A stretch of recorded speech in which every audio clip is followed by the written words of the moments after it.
안녕하세요. 사연에 빠지다의 DJ 민영입니다. 오늘의 사연은 입에 담기 힘들 정도로 매정한 아들을 두셨다는 한 아버지의 이야기인데요. 과연 어떤 사연이 있으실지 오늘의 이야기도 함께 만나볼게요. 오늘도 두 가지 사연 준비되어 있으니까 끝까지 함께 해주시고요. 그럼 오늘의 사연 바로 시작할게요.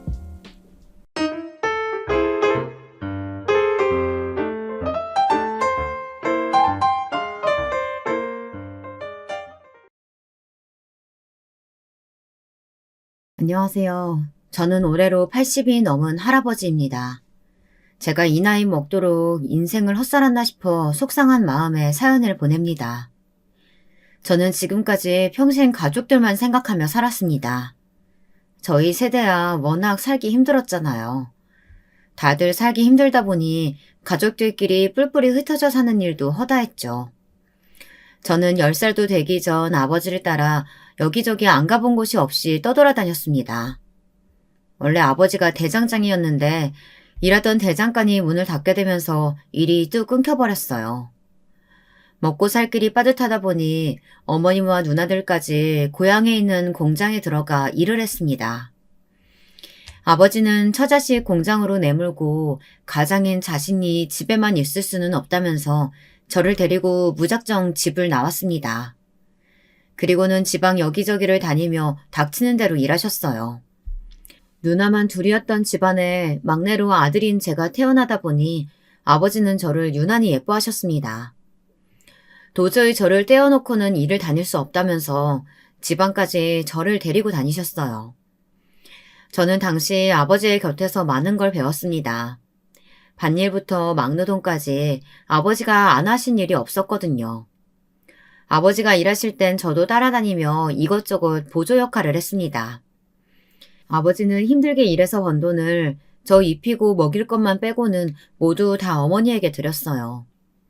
어린 시절 아버지 곁에서 돈 버는 일도 많이 배웠지만 가장이 무엇인지를 제일 많이 배웠습니다. 가장은 언제나 처자식이 1번이어야 했어요. 자신보다도 먼저였죠. 그런 아버지를 저는 존경하지 않을 수가 없었습니다. 저는 아버지를 따라 이곳저곳 누비다 보니 사람도 많이 만났어요. 어떨 땐 배에서 만난 사람들과 몇 날 며칠을 함께 뒹굴어 자기도 하고 어떤 날엔 밤새 차를 타고 쪽잠을 자는 날도 있었죠. 그럴 때마다 옆에 있던 아저씨들이 물었어요. 꿈이 뭐냐고요. 저는 그럴 때마다 아버지 같은 가장이 되는 거라고 말했습니다. 80이 넘은 지금도 그때의 아버지 얼굴이 생생해요. 입은 환하게 웃고 계셨지만 눈동자에는 눈물이 가득 고여 있었어요. 저는 아버지를 따라 대장장이가 되었습니다. 어려서부터 일찍이 아버지에게 배운 기술로 서울에 올라와 무작정 대장간에 취직해 일했어요. 중학교 졸업하자마자 일을 시작해 40년 넘게 한자리에서 일했습니다. 아내도 그곳에서 만났어요. 아내는 제가 일하던 대장간에 있는 을지로에서 옷장사를 하던 여자였어요. 아내를 처음 보았을 때 무슨 이런 여자가 있나 싶었습니다. 왜냐고요? 제가 지금까지 살면서 본 여자 중에 드세기로 제일 드셌거든요. 여자가 어쩜 제가 싫어하는 행동만 골라서 하는데 이상하게 그게 싫지가 않더군요. 오히려 다 귀엽게만 보였어요. 제 눈에 안경이라는 말이 딱 저와 아내를 두고 한 말이었죠. 아내는 저와 달리 참 똑똑했어요. 저는 중학교도 간신히 졸업했지만 아내는 고등학교도 나왔거든요. 머리가 얼마나 좋은지 셈도 잘하고 어려운 말도 잘 알아듣는 게 제 눈에는 대단해 보였습니다. 그래서 다른 건 다 참아줄 수 있었어요. 사실 아내가 목소리도 크고 사람들과 싸우기도 많이 싸웠거든요. 시장 사람들이랑 하도 싸우고 다녀서 제가 말리러 다닌 게 한두 번이 아니었어요. 왜 그렇게 싸우고 다니냐고요? 저에게도 눈에 넣어도 아프지 않을 아들이 하나 있었습니다. 아들이 인물은 아내를 쏙 빼다박아 예뻤는데 머리는 절 닮았는지 영 나빴어요. 학교에서 시험만 봤다 하면 못 봐서 동네 애들 사이에서 항상 놀림을 당했습니다. 거기다가 체격도 작아서 매번 맞고 다녔어요.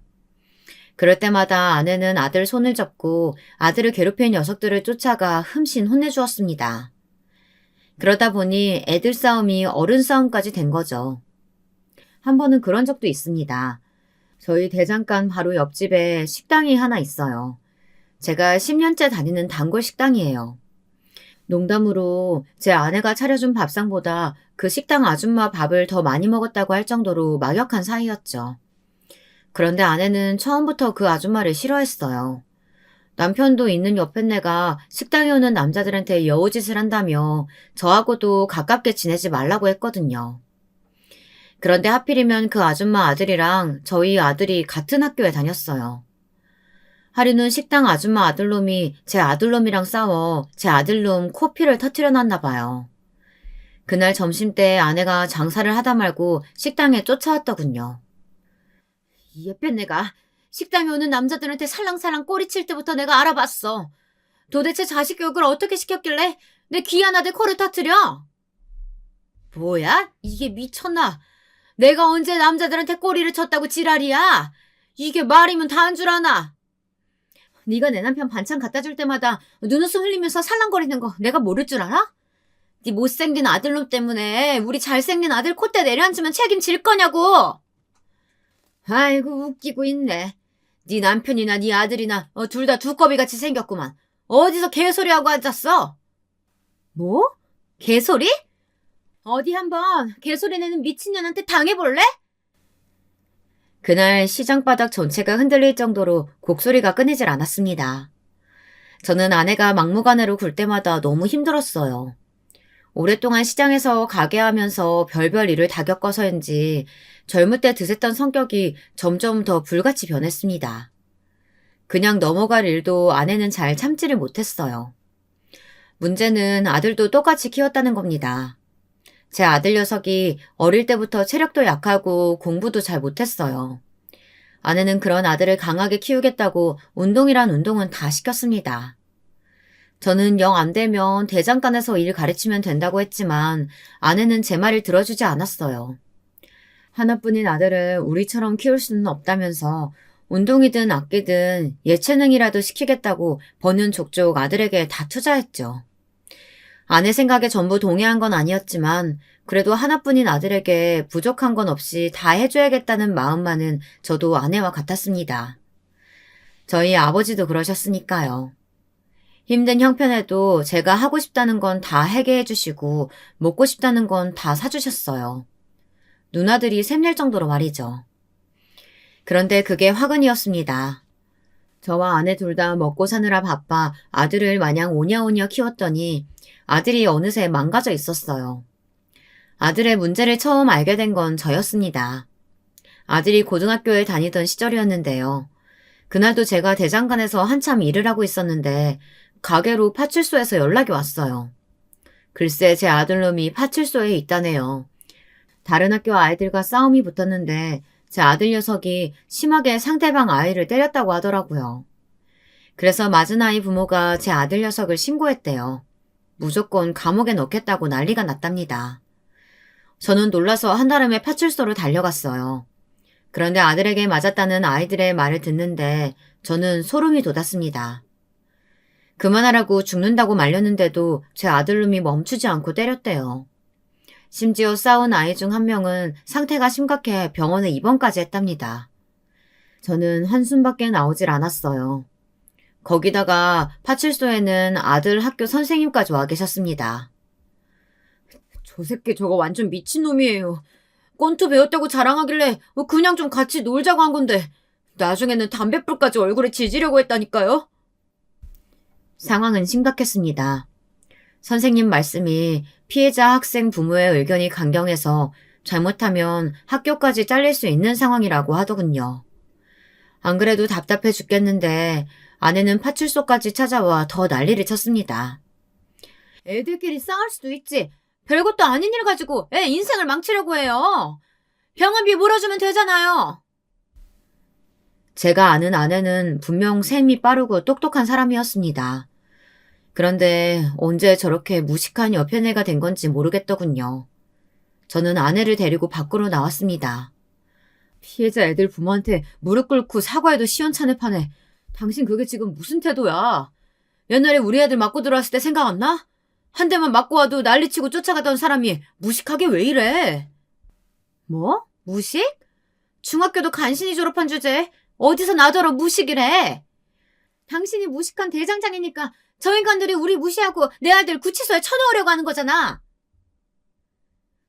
아내와는 말이 통하질 않았습니다. 아주 아나무인이 따로 없었어요. 그래, 내가 무식하고 배운 거 없는 대장장이라 처자식 무시당하게 하는 못난 애비다. 저는 아내에게 모진 말을 퍼붓고 다시 파출소로 들어가 피해자 부모들 앞에 무릎을 꿇었습니다.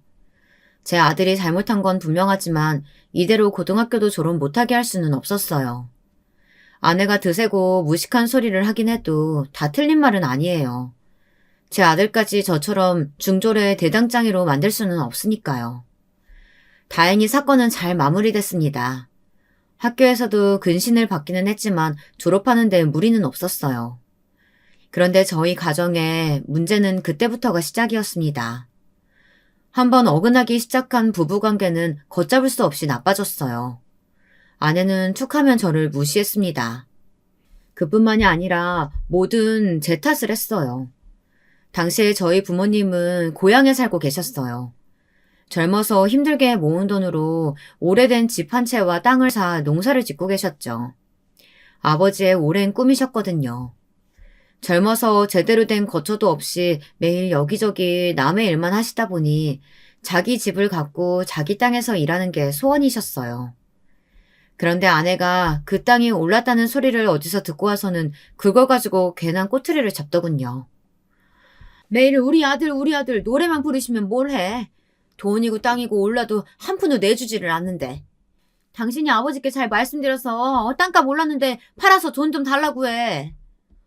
아버지 땅이 내 것도 아닌데 팔긴 뭘 팔아. 당신은 평생 일만 하고 사는 내가 안쓰럽지도 않아? 우리 하나밖에 없는 아들 앞날 걱정되지도 않냐고. 20살 넘은 아들 앞날을 왜 내가 걱정해. 지금까지 먹이고 재워줬으면 앞으로는 자기가 알아서 살아야지. 아내가 뜬금없이 저희 아버지의 땅 이야기를 한 데는 다 이유가 있었습니다. 20살이 훌쩍 넘도록 제 앞가림 하나 못하는 아들 녀석 때문이었죠. 고등학교 내내 크고 작은 사고를 치고 다니던 놈은 고등학교도 간신히 졸업하더니만 몇 년째 일할 생각은 안 하고 집에서 놀고 먹고만 있었습니다. 처음엔 저도 아들에게 하고 싶은 일 있으면 말하라. 아버지가 많이는 못 도와줘도 최대한 도와주겠다고 했어요. 배우고 싶은 게 있으면 배워보라고도 했습니다. 그런데 아들놈은 아무 생각이 없었어요. 매일 양아치 같은 친구들이랑 어울려 다니면서 도대체 뭐라고 다니는지 매일 술만 먹고 다녔습니다. 저는 그 꼴이 한심해서 절대 돈을 주지 말라고 했지만 제 말을 들을 아내가 아니었습니다. 저도 모르게 아예 생활비를 대주고 있는 것 같더군요. 저는 20년 만에 처음으로 아내와 아들에게 화를 냈어요. 그리고 엄포를 놓았습니다. 앞으로 딱 3개월만 참아줄 테니 그 안에 직장을 구해서 집을 나가라고 했어요. 그렇지 않으면 일절 지원을 끊겠다고요. 아니면 지금이라도 당장 대장간에 나와 일을 배우라고 했습니다. 그러면 제가 월급은 주겠다고요. 저라고 하나밖에 없는 아들한테 모진 소리 하고 싶었겠습니까? 그런데 정말 아들 녀석 얼굴만 보면 답이 보이질 않았어요. 다 제가 못나서 잘못 키운 탓이겠지만 어쩜 저렇게 생각이 없고 철이 없나 싶어 속이 터졌습니다. 거기다가 그런 아들놈을 싸고 드는 아내도 미웠어요. 하루 종일 새냄새 맡아가며 고생하는 남편은 둘째치고 아들놈 편만 드니까요. 제가 생각한 가정은 이런 게 아니었어요. 어린 시절 저희 부모님은 항상 떨어져 지내셨습니다. 그런데도 오랜만에 만나면 항상 가슴이 벅차오를 정도로 서로를 아끼셨어요. 제가 꿈꿔온 가정은 현실이 아무리 고단하고 힘들어도 함께 있으면 언제나 서로를 응원하고 힘이 되어주는 거였습니다. 그런데 저와 아내는 매일 붙어 있어도 서로를 미워하고 탓하기만 했습니다. 아들도 마찬가지였고요. 아들은 제 엄포에도 변하질 않았어요. 오히려 더 못나게 굴었죠. 저는 죽어도 대장간에서는 일 안 해요. 제가 그렇게 힘든 일을 어떻게 하겠어요? 처음부터 잘하는 사람이 어딨어. 아버지가 옆에서 잘 가르쳐 줄 테니까 천천히 해보자. 이게 보기에는 어려워 보여도 한번 배워두면 평생은 먹고 살아. 저는 어떻게든 아들에게 사내 고실은 하게 살게 하고 싶어서 어르고 달랬습니다. 차라리 우리 대장간 그만두고 그 돈으로 큰 가게 하나 차리는 거 어때요? 고급 레스토랑이나 술집 같은 거요. 저한테 기회 주시면 제가 잘해볼게요. 혹시 알아요? 제가 잘 돼서 어머니 아버지 둘 다 일 그만두고 호강하실지? 아들놈은 겉만 번지르르 하고 뜬구름 잡는 이야기만 해댔습니다. 주방에 한번 들어가 본 적도 없는 놈이 도대체 레스토랑은 어떻게 하겠다는 건지 모르겠습니다. 거기다가 잠도 많아서 새벽에 일어나지도 못하는 게 무슨 술집을 하겠다는 건지 이해할 수가 없었죠. 이게 아직도 정신 못 차리고 헛소리하고 있네. 직장 생활도 한번 못 해본 네가 무슨 장사야? 너 내가 좋게 말하니까 말을 못 알아듣는 것 같은데 당장 내일부터 대장간에 나와. 안 그러면 집에서 아예 쫓아낼 줄 알아. 당시에 고향에 계신 아버지도 건강이 좋지 않아 저는 이래저래 싱숭생숭했습니다. 어머니가 아버지 때문에 힘들어 하셨거든요. 그런데 그 와중에 아들놈이 또 사고를 쳤습니다. 이번엔 아예 집을 나가버렸어요. 그때는 카드고 뭐고 없을 때라 뭐든지 다 현금만 가지고 다니던 시대예요. 큰돈이 들어갈 일이 있으면 가방에 돈을 넣어 품에 꼭 안고 다녔습니다. 그때 아버지께서 큰 수술을 받게 돼서 저희 서울집에 와 계실 때였어요. 급하게 병원비 낼 돈이랑 거래처에 줘야 할 돈이 있어서 현금을 많이 찾아 가방에 넣어뒀었어요.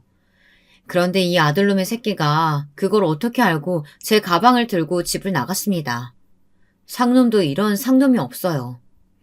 그때 힘들었던 걸 생각하면 지금도 자다가 벌떡벌떡 일어날 정도입니다. 아버지는 수술을 받고 중환자실에 누워 계시는데 돈 가지고 나간 아들놈은 도대체 어디 있는지 연락도 안 되고 속이 터지더군요. 아내도 아들이 어디 있는지 전혀 모른다며 딱 잡아댔어요. 저는 혼자 돈을 구하러 여기저기 백방으로 돌아다녔습니다. 아버지 병원비도 문제였지만 제 가게에도 들어갈 돈이 많았으니까요. 저는 하다하다 누나들에게까지 돈을 빌리러 갔습니다. 그런데 누나나 매형들도 제 생각 같지 않더군요. 저남 너무 양심 없는 거 아니야? 지금까지 장인어른이 아들 하시면서 막내 아들만 챙기느라 딸들은 나 몰라라 했었는데 이제 와서 우리한테 병원비를 내놓으라니. 매형, 병원비를 내놓으라는 게 아니라 잠깐만 빌려달라는 거예요. 제가 지금은 사정이 있어서 바로 못 드리지만 대금 들어오면 금방 드릴게요. 누나 제발 좀 부탁할게. 아버지 앞으로도 얼마나 더 중환자실에 계셔야 할지 몰라. 내가 그럴 돈 있으면 이렇게 살겠니? 암튼 난 죽었다 깨도 돈 없으니까 잘난 아들이 알아서 해. 큰 매형과 큰 누나는 모두 저를 매모차게 쫓아냈습니다. 돈이 없다고 하기엔 집은 으리으리하게 잘 꾸며놓고 살더군요. 둘째 누나와 매형도 상황이 크게 다르지는 않았습니다. 전함, 지금 상황을 너무 모르는 거 아니야? 내가 처갓댁 갈 때마다 동네 사람들한테 물어보니까 장인어른 땅이 어마어마하다는데 장인어른한테 하루라도 빨리 얘기해서 그 땅 좀 팔아가지고 나눠달라고 해. 그럼 돈 걱정 없잖아. 당신이 뭔데 우리 아버지 땅을 팔아라 말아라 간섭을 해. 괜히 쓸데없는 소리 말고 당신이 병원비 좀 빌려주면 될 거 아니야. 둘째 매형은 이런 상황에서도 빨리 땅이나 팔라고 성화였습니다. 나중에는 누나랑 둘이 부부싸움하느라 제 이야기는 듣지도 않더군요. 둘째 누나는 제게 못 볼 꼴을 보였다며 미안해했지만 그런 건 중요하지 않았습니다.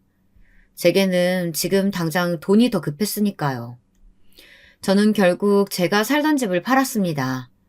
결혼할 때 아버지가 사주신 집이었는데 급한 대로 전세로 돌렸어요. 아내는 노발대발 난리가 났습니다. 이 나이에 집도 없으면 어떡하냐. 이런 집구석에 아들이 들어오고 싶겠냐고요. 저는 화가 나서 아내에게 소리쳤습니다. 아들은 무슨 아들이냐. 저한테 이제 아들놈은 없으니 그렇게 알라고 했습니다. 아들놈이 다시 들어와 손이 발이 되게 빈다고 해도 용서해주지 않을 거라고요. 저는 진심이었습니다. 다시는 아들 얼굴을 보고 싶지 않았어요. 말해봐야 제 얼굴에 침 뱉기지만 정말로 내 아들놈은 개만도 못한 놈이었습니다. 어떻게 된 놈이 할아버지 병원비를 가지고 집을 나간답니까? 힘들고 슬퍼도 세상은 잘만 돌아갔습니다. 아버지는 중환자실에서 나와 일반 병실에 잠시 계시다 요양원으로 가셔야 했습니다. 아버지 병간호를 하시던 와중에 어머니가 먼저 돌아가셨거든요. 그때 슬픔은 말로 다 할 수 없을 정도로 힘들었습니다. 모든 일이 다 제 잘못 같았어요. 어머니가 그 정도로 힘든 줄도 모르고 저는 먹고 살기 바쁘다는 핑계로 신경도 못 썼거든요. 어머니가 돌아가시고 아버지를 요양원으로 모시고 나니 더 큰 산이 기다리고 있었습니다. 바로 누나와 매형들이 어머니 장례가 끝나자마자 집에 찾아와 난리를 쳤어요. 저는 진작 그럴 줄 알았습니다. 아버지가 중환자실에 계시다 요양원에 들어갈 때까지 딱 1년이었어요. 길다면 길고 짧다면 짧은 그 시간 동안 어머니를 저희 집에 모시고 있었습니다. 사실 어머니야 집에서 잠만 자고 나가셔서 아버지 병간호 하시기 바빴죠. 그랬으니 병도 나신 거고요. 저는 하루하루 늘어나는 병원비를 대느라 허리가 휘었습니다. 그때 누나들은 일절 신경 쓰지 않았어요. 심지어 어머니고 저한테 전화 한 통 안 했습니다. 저는 그러려니 했어요. 그런 일에 신경 쓸 정신이 없었거든요. 하지만 아내는 달랐습니다. 아내는 저더러 바보 천체 병신이라고 했어요. 시아버지가 땅 좀 있다는 말에 홀랑 넘어가 시집와서 아들까지 낳아줬더니만 그놈의 잘난 땅은 구경도 못 해보고 이제는 시어머니까지 모시고 살면서 평생 남은 때 옷이나 팔다 뒤지가 생겼네. 아내가 말은 험하게 하지만 저는 항상 고마웠습니다. 저 하나 보고 시집와서 지금까지 평생 고생만 하고 살았거든요. 어머니가 돌아가실 때까지 모시고 살며 저보다 더 살뜰하게 저희 어머니를 챙겼어요. 아들놈은 제멋대로 집을 나가버렸고 생활은 밑 빠진 독처럼 버는 족족 병원비를 갖다 주느라 힘들었습니다. 아내는 툴툴거리면서도 항상 제 옆에 있어줬어요. 그런 아내에게 저는 또 미안한 일을 해야 했습니다. 어머니께서 저희 집에 들어와 사시게 되며 마음이 불편하셨는지 땅과 집, 재산을 모두 다 정리해 저에게 주신다고 했습니다. 아들이라서만이 아니라 지금까지 평생 자식 노릇한 건 저밖에 없으니 저한테 주신다고 했죠. 아내는 너무 좋아했지만 저는 그러지 마시라고 했어요. 어머니 아버지가 평생 힘들게 버신 건데 저 혼자 다 받을 수는 없어요. 지금이야 어떻든 어려서부터 누나들도 고생 많이 했으니까 누나들이랑 똑같이 나눠서 주세요. 누나랑 매형들에게는 미리 말하지 않았지만 저는 진작 아버지 어머니의 재산을 물려받았고 만약 두 분 중 한 분이라도 돌아가시면 누나들에게 똑같이 나눠주겠다고 미리 말씀드렸어요. 어차피 부모님 재산을 제가 다 물려받았다고 하면 절대 가만히 있을 사람들도 아니니까요. 어머니가 돌아가시자마자 찾아온 누나와 매형들은 제 이야기를 듣고 나서야 한결 가벼워진 얼굴들로 돌아갔습니다. 아내는 저를 답답해했지만 이내 제가 혼자 방에 앉아 우는 모습을 보더니 더는 말하지 않았어요. 저는 너무 슬펐습니다. 세상에 그런 슬픔이 있을까 싶을 정도로 가슴이 찢어지는 것 같았어요. 어머니가 돌아가시고 아버지까지 요양원에 들어가시고 나니 이상하게 어릴 때 생각이 더 많이 났습니다. 어머니가 해주시던 주먹밥도 떠오르고 새벽마다 아버지의 손을 잡고 일하러 나가던 것도 생생하게 떠올랐어요. 누나들과 함께 즐거웠던 순간들도요. 하지만 누나들은 이미 다 잊은 것 같아 가슴이 찢어지는 것 같았습니다. 재산을 다 나눠준 이후로 누나들은 종종 제게 연락을 해왔지만 저는 받지 않았습니다. 무슨 일이 있어도 누나들에게 일절 연락하지 않았어요. 제게 그런 고집스러운 면이 있습니다. 한번 사람이 싫어지면 아주 매몰차게 돌아서 아는 척도 안 해요. 줄 거 다 주고 계산 끝났으니 더는 보고 싶지 않았습니다. 몇 년을 정신없이 살다 어느 날 문득 거울을 봤더니 저도 많이 늙어 있더군요. 매일 아버지 요양원만 왔다 갔다 하고 일만 해서인지 시간이 어떻게 흐르는지 모르고 있었어요. 아버지가 요양원에서 돌아가시고 나서 그제야 저는 고향에 어머니가 사시던 집을 팔았습니다. 그리고 서울에 아파트를 샀어요. 남은 돈으로는 가게를 늘릴 생각이었습니다. 그런데 아내가 또 노발대발 난리가 났어요. 나도 이제 더는 못 참아. 당신도 조금 있으면 환갑인데 그놈의 대장간 좀 때려치우고 우리도 좀 편한 거 하면서 쉽게 좀 삽시다. 배운 게 도둑질이라고 할 줄 아는 거라고는 대장간 일밖에 없는데 하루아침에 어떻게 그만둬. 당신이야말로 옷장사 그만두고 쉬어. 그래봐야 둘이 사는데 내가 혼자 벌어도 충분히 먹고 살아. 고집스럽다고 해도 할 수 없지만 저는 평생을 해온 대작간 일을 그만둘 수 없었습니다. 밥을 먹고 화장실을 가는 것처럼 가게에 나가 일하는 게 저에게는 전부였어요. 그런데 인상이라는 게 참 제 마음대로 되지 않더군요. 10년 가까이 연락이 되지 않던 아들이 갑자기 제 눈앞에 나타났습니다. 그날도 평소처럼 가게에서 일하고 있는데 제법 나이 든 티가 난 모습으로 나타난 아들이 웬 아가씨를 데리고 가게에 찾아왔더군요. 저는 갑자기 무슨 바람이 들어 나타났냐고 퉁명스럽게 말했지만 마음은 그렇지 않았습니다. 오랜만에 아들을 보자 너무 반갑고 좋아 하마터면 달려가 아들을 끌어안을 뻔했어요. 하지만 괘씸한 건 괘씸한 거였어요.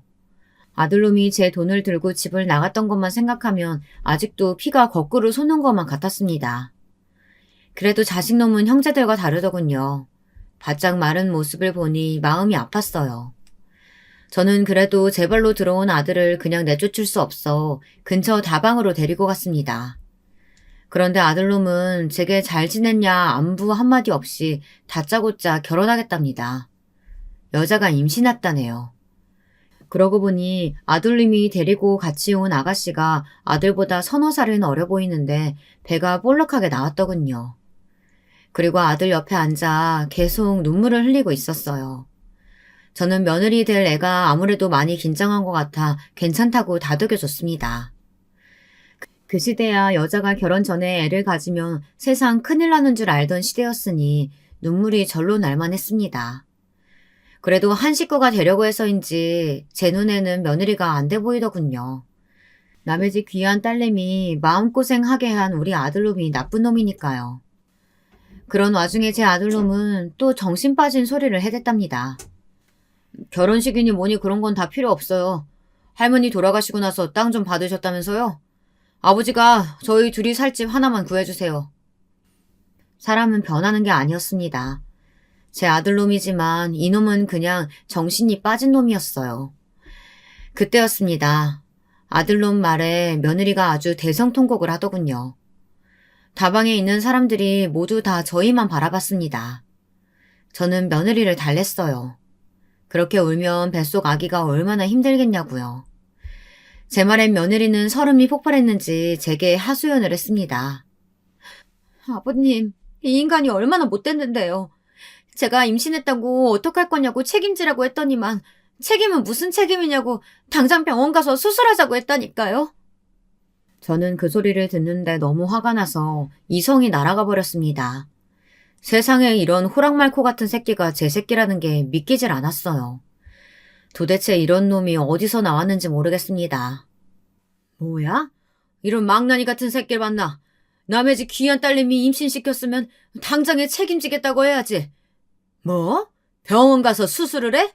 이런 개만도 못한 자식! 저는 주먹으로 아들놈을 닥치는 대로 패줬습니다. 이런 놈은 맞아도 싸니까요. 저는 며느리 될 애에게 걱정하지 말라고 단호하게 말했습니다. 배 더 나오기 전에 거하게 식도 올려주고 집도 사줄 테니 걱정하지 말라고 신신당부를 했어요. 저는 아들에게 지난 10년 동안 뭘 해먹고 살았냐고 물어봤습니다. 아버지 돈까지 훔쳐 도망갔으니 잘 먹고 잘 살았냐고요. 그런데 아들이 하는 말이 가관이었습니다. 글쎄 몇 천이나 되는 큰 돈을 가지고 나가서는 그 돈을 다 날렸답니다. 친구랑 사업해보겠다고 투자를 했다는데 알고 보니 그게 사기였던 거죠. 저는 답답해서 그럼 그때라도 집에 들어왔어야지 그동안 뭘 해먹고 살았냐 물었습니다. 집에 와봐야 뭐래요. 제가 돈 날린 거 알면 아버지는 무조건 대장권에서 일 배우라고 난리였을 텐데. 차라리 그냥 여기저기 다니면서 되는 대로 먹고 살았어요. 그걸 말이라고 해? 어이구 한심한 자식. 너도 이제 처자식 생겼으니까 내일부터 당장 대장간에 나와서 일 배워. 그놈의 대장간일 뭐 좋다고 아들한테까지 물려주려고 그래요. 이제 우리 아들도 돌아왔으니까 이번 기회에 대장간 팔아버리고 그 돈으로 우리 아들한테 투자 좀 합시다. 투자는 무슨, 내가 저놈을 어떻게 믿고 투자를 해? 말도 안 되는 소리 하지 말고 당장 대장간 일 배워. 저는 아들도 아내도 다 헛소리 한다고 생각했습니다. 듣고 싶지도 않았어요. 임신한 며느리 때문에 그냥 용서하고 받아주기는 했지만 사실 아직 아들을 믿는 건 아니에요. 앞으로 어떻게 하는지 지켜보고 나서 투자를 할지 말지 생각해 보기로 했습니다. 어쩌겠어요. 저런 못난 놈도 어쨌든 제 자식이니 사고를 쳤으면 부모인 제가 수습해야죠. 저는 약속한 대로 아들 며느리 결혼식도 올려주고 서울에 번듯한 집도 한 채 사줬어요. 제가 자식이 둘 셋도 아니고 하나인데 이왕 손주까지 생기는 거 좋은 집으로 해주고 싶어 통 크게 해줬습니다. 미워도 핏줄이라 그런지 아들놈이 며느리랑 사는 모습을 보니 지금까지 쌓여있던 화가 눅놓듯 사라지는 것 같더군요. 아들이라는 놈은 지난 10년 동안 도대체 어떻게 먹고 살았는지 할 줄 아는 거라고는 하나도 없었습니다. 제가 일 안 하면 한 푼도 도와주지 않겠다고 해서 억지로 대장간에 나오기는 했지만 써먹을 데가 없었습니다. 거기다가 못 본 새에 나쁜 건 다 배웠더군요. 어느 날이었어요. 아침에 출근해서 일 좀 하려고 하면 아들놈은 툭하면 사라졌습니다. 처음엔 대장간이 답답해서 나갔나 보다 했는데 시간이 지날수록 이상했어요. 아들이 나갈 때마다 금고에 돈이 슬쩍슬쩍 비는 게 보였거든요. 그래서 하루는 제가 아들 뒤를 밟았습니다. 도대체 어디를 싸돌아다니나 싶어서요. 그런데 이놈의 새끼가 진짜 별짓을 다 하고 다니더군요. 언제 또 알았는지 시장 골목에 아저씨들끼리 모여 화투나 카드를 치는 하우스 같은 곳이 있었는데요. 이 새끼가 거길 드나들더라고요. 아무리 철이 없어도 그렇지 이제 처자식도 있는 가장이 어쩜 저렇게 정신을 못 차리나 싶었습니다. 저는 당장 따라 들어가 귀때기를 잡아 끌고 나왔어요. 이 한심한 놈아, 30도 훨씬 넘은 놈이 아버지 돈에 손대는 것도 모자라서 이제는 도박까지 해? 너 도대체 언제 정신 차릴래? 내가 우리 며느리 보기 창피해서 살 수가 없다. 아파요. 그러니까 대장간 말고 제가 할 만한 일을 좀 하게 해달라니까요. 너 같은 놈이 할 일이 세상에 어딨어? 이 자식아 제발 좀 정신 좀 차려라. 아들놈만 보면 속이 뒤집혔습니다. 그나마 다행인 건 며느리가 똘똘하다는 거예요. 아들놈이 그래도 여자 보는 눈은 있었습니다. 며느리가 임신하기 전에 미용실에서 일했대요. 미용실에 제법 며느리의 단골 손님이 많았다더군요. 제가 옆에서 봐도 애가 싹싹하니 성격도 밝아 가게를 하면 잘할 것 같기는 했습니다. 그래서 저는 몇 개월을 고민하다 아들과 며느리를 불러놓고 말했습니다. 제 아들놈은 영 돈 버는데 소질이 없으니 며느리만 괜찮다면 제가 미용실 하나 내주겠다고 했어요. 당연히 아들놈은 눈을 부라리며 난리를 쳤지만 며느리는 좋아했습니다. 그런데 아내가 시어머니 노릇을 하더군요. 멀쩡히 집에서 노는 아들 놔두고 곧 아기 낳을 며느리한테 미용실 차려주면 아기는 누구더러 키우라는 거예요. 누가 키우긴 누가 키워. 돈 못 버는 놈이 키워야지. 하나밖에 없는 아들한테 집에서 애나 보라고 하는 게 말이 돼요? 당신 정말 이런 식으로 나올 거야? 물려받은 땅 계속 손에 쥐고 있으면 뭘 해? 아들한테 미리 좀 물려줘가지고 편하게 살게 해주면 좀 좋아? 아내는 울고불고 소리를 지르며 저한테 어떻게 그럴 수 있냐고 따졌지만 저는 제 생각이 맞는다는 판단을 했어요. 제가 지난 몇 개월 옆에서 지켜보니 아들놈은 가능성이 없었습니다. 지금 당장 안쓰러워서 제가 가진 재산을 다 물려줘도 몇 달이면 다 날려먹을 놈이었어요. 저도 더는 두고만 볼 수는 없었습니다. 저도 나이가 들고 있었고 아들 녀석도 이제 아버지인데 언제까지 철딱서니 없이 사고만 치고 다니는 꼴을 볼 수는 없었어요. 그래도 손주가 태어나고 몇 년은 잠잠했습니다. 철없는 아들 녀석도 자기 새끼한테는 별 수 없더군요. 하루가 다르게 손주가 커가니 아들도 점점 정신을 차리는 것처럼 보였어요. 며느리가 운영하는 미용실은 제법 잘 됐습니다. 혼자 하루 종일 서서 사람들을 상대하면서 일하는 게 쉽지 않을 텐데 며느리는 한 번도 힘들다는 이야기를 하지 않았어요. 오히려 저만 보면 하나밖에 없는 며느리가 먹고 사느라 바빠서 일만 하느라 며느리 노릇도 제대로 못한다며 미안해했어요. 저는 그런 며느리를 볼 때마다 옛날 제 생각이 났습니다. 제가 딱 저희 부모님에게 그런 마음이었거든요.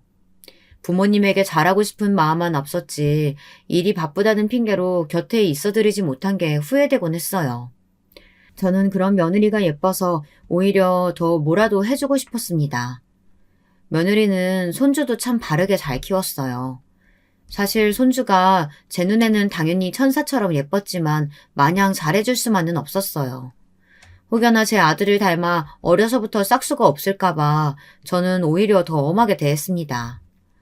다행히도 손주는 제 아들이 아닌 며느리를 닮아 머리도 좋고 예의도 발랐어요. 학교도 들어가기 전부터 미용실을 하는 자기 엄마가 바쁘면 옆에서 수건도 개고 청소도 하며 알아서 도와주던 아이였습니다. 가끔 보면 다 큰 자기 아버지보다 의젓하게 보일 때도 있었죠. 제 평생에 걱정거리였던 아들내미도 차차 나이 들며 자기 삶을 찾아 잘 살아가는 것처럼 보였습니다. 그런데 마음을 좀 놓으려고 하던 그때 또 일이 터졌습니다. 제 아들놈이지만 정말 답없는 녀석이었어요. 이 자식이 제가 그렇게 말을 했는데도 버릇을 못 고쳤더군요. 글쎄 이제는 하다하다 불법 도박에까지 손을 댔더라고요. 도박도 도박이지만 합법적인 게 아니라 문제가 컸어요. 거기다 한심한 이놈의 자식이 대형 사고를 쳐놓고는 처자식을 버리고 내빼버렸다는 겁니다. 그것도 자기 마누라 미용실까지 날려먹고요. 무슨 소리냐고요? 글쎄 도박으로 잃은 돈과 여기저기 빌린 돈을 갚겠다고 며느리 미용실 보증금을 빼서 날아가 버렸습니다. 거지 같은 자식이 사고만 쳤다 하면 가족들 돈을 가지고 도망치는 게 특기이자 취미였어요. 저는 도저히 창피해서 며느리 얼굴을 못 보겠더군요. 아버님 걱정하지 마세요. 그 인간 나가서 또 돈 떨어지면 알아서 들어올 거예요. 속 깊은 며느리는 오히려 제 걱정을 했습니다. 제가 갑자기 사라져버린 아들놈을 걱정이라도 할까봐 신경이 쓰였나 보더군요. 제 아들이지만 못나도 정말 못났습니다. 이런 좋은 아내를 두고 왜 그렇게 정신을 못 차릴까 싶었어요. 아들은 빚쟁이들 눈을 피해 몇 년을 도망자 신세로 다녔습니다. 저는 아들이 궁금하지 않았어요. 가끔 미용실에 지 처자식을 보러 오는 것 같기는 했지만 모르는 척 했습니다. 꼴도 보기 싫어서요. 그리고 며느리에게도 절대 돈을 주지 말라고 했어요. 그런 놈 무시하고 살라고요. 그렇게 아들과는 다시 또 몇 년 동안 연을 끊고 살았습니다. 저도 이제 많이 늙었습니다. 어느새 아버지가 돌아가신 나이보다 훨씬 더 나이를 먹었죠. 제 며느리도 벌써 50이 다 돼가고 손주 녀석도 얼마 안 있으면 대학생이 됩니다. 시간이 참 빨라요. 손주 녀석이 대학에도 가고 결혼까지 하는 모습을 과연 볼 수 있을까 싶었는데 지금 건강만 같으면 우리 하나밖에 없는 손주가 증손주까지 낳는 것을 볼 수 있겠다 싶었습니다. 아내는 가끔 밤이면 아들 사진을 꺼내놓고 울기도 합니다. 아무리 자식이 못났어도 자식을 버리는 부모가 어딨어. 우리 새끼는 나가서 죽었는지 살았는지도 모르는데 당신은 피도 안 섞인 며느리만 그렇게 싸고 돌아야겠어? 당신이야말로 하나밖에 없는 자식 새끼 그 따위로 키워서 장가까지 보냈으면 며느리한테 미안한 마음 가지고 더 잘해줘. 남편 노릇 나비 노릇은 하지도 않고 한량처럼 맨날 떠돌아다니는 자식이랑 헤어지지도 않고 참고 살아주는 게 얼마나 고마워. 우리 새끼가 한량이라서 떠돌아다녀요? 당신이 한 번을 아들이 해달라는 대로 해주질 않으니까 애가 집에 정을 못 붙이는 거지. 웃기고 있네. 당신이야말로 그 자식 그렇게 안쓰럽고 불쌍하면 나가서 그 놈이랑 살아. 난 그 자식 아주 꼴도 보기 싫으니까. 80이 넘을 때까지 아들놈 뒤지다거리 하는 부모가 세상에 어디 있답니까? 자기 손으로 돈 한 번 제대로 벌어본 적 없는 놈이 다 늙은 부모 일절 봉양할 생각은 안 하고 맨날 재산이나 먼저 달라고 조르며 말도 안 되는 소리를 해대는데 누가 예쁘겠습니까? 그러던 어느 날이었습니다. 제 생일이 며칠 남지 않았을 때였는데 웬일로 아들놈이 집에 찾아왔더군요. 몇 년 동안 코빼기도 보이질 않던 녀석이라 저는 웬일인가 싶었습니다. 그런데 뜬금없이 나타나 한다는 소리가 이상했어요. 지금까지 살면서 제게 고맙습니다 한 번 한 적 없던 아들내미가 갑자기 지금까지 너무 잘못했다면서 무릎까지 꿇고 사과를 하더군요. 지금까지 본인이 살아온 인생을 전부 다 후회한다고 하면서요. 이제는 힘없이 쭈글쭈글해진 제 손까지 잡으며 앞으로 저와 아내에게 잘하겠다고 제발 믿어달라고 했습니다. 우리야 이제 다 늙었으니 더 좋고 나쁠 게 어디 있어. 내 바람은 딱 하나야. 우리 집 장남이자 기둥인 네가 며느리랑 손주랑 셋이 화목하게 사는 거.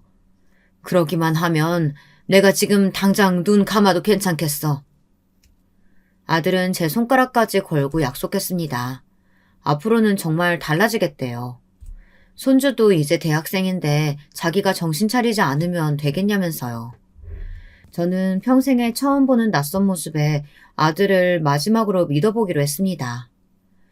아들 말대로 자기 자식이 저렇게 장성의 성인이 됐는데 다 생각이 있겠지 싶었죠. 그런데 정말 변하기로 하긴 했는지 이래저래 노력을 많이 했습니다. 저희 집에도 자주 와서 같이 밥도 먹고 전화도 자주 하더군요. 저나 아내의 건강도 걱정된다면서 처음으로 저희를 데리고 건강검진도 다녀왔어요. 저도 저였지만 아내 얼굴이 폈더군요. 거기다가 가장 좋았던 건 아들이 며느리에게 잘하는 모습이었습니다. 며느리가 미용실 문 닫을 시간에 가서 정리도 도와주고 셔터도 내려주는 것 같더라고요. 저는 아들에게 잘했다 칭찬해줬습니다. 그렇게 하나하나 노력하다 보면 며느리와의 사이도 예전으로 돌아갈 수 있을 거라고요. 그런데 어느 날 아들이 기특한 제안을 했습니다. 저와 아내에게 꽃놀이를 가자고 하더군요. 저는 며느리와 손주도 데려가자 했지만 아들은 꼭 셋이서 소풍을 가고 싶다고 했어요. 제가 어릴 때도 우리 셋이 소풍 간 적 한 번도 없잖아요. 저 나이 들기 전에 우리 셋이 한번 소풍 가고 싶어요. 아들 말이 맞았습니다. 뭐가 그렇게 살기 바빴다고 우리 세 식구 소풍은커녕 꽃놀이 한번 가본 적이 없더군요. 80이 넘어서야 처음으로 아들과 아내 손을 잡고 소풍을 간다는 게 가장으로서 미안했습니다.